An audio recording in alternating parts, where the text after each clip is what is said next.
मौनी अमावस्येच्या पार्श्वभूमीवर नाशिकच्या रामकुंडावर स्नानासाठी देशभरातल्या भाविकांची मोठी गर्दी झालेली आहे आणि आज प्रयागराजमध्ये देखील महाकुंभ मेळ्याचं शाही स्नान खरं तर पार पडणार होतं। मात्र त्याआधी त्या ठिकाणी चेंगराचेंगरी झाल्यानं काही भाविकांचा मृत्यू झालाय तर अनेक भाविक जखमी झालेले आहेत।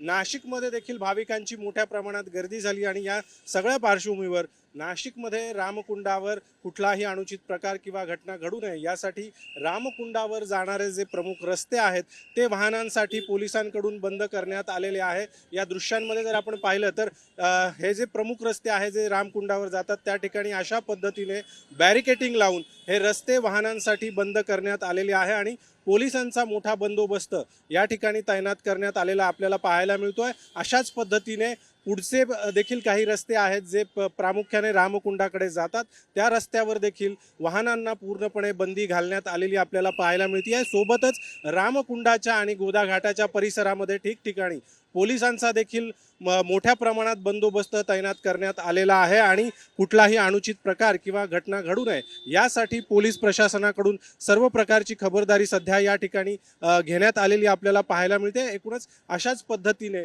हे सगळे रस्ते जे आहे प्रामुख्याने ते बॅरिकेटिंग लावून बंद करण्यात आलेले आहेत आणि जे भाविक या ठिकाणी स्नानासाठी येतात त्यांना या ठिकाणाहून पायी रामकुंडाच्या दिशेने सोडलं जात आहे। एकूणच जी घटना आज प्रयागराजमध्ये घडलेली आहे ती अतिशय दुर्दैवी आहे आणि त्या पार्श्वभूमीवर आता नाशिकमध्ये देखील प्रशासनाकडून खबरदारी घ्यायला सुरुवात झाली आहे। कॅमेरामन प्रवीण काळबांडेसह अभिजित सोनवणे, साम टीव्ही, नाशिक।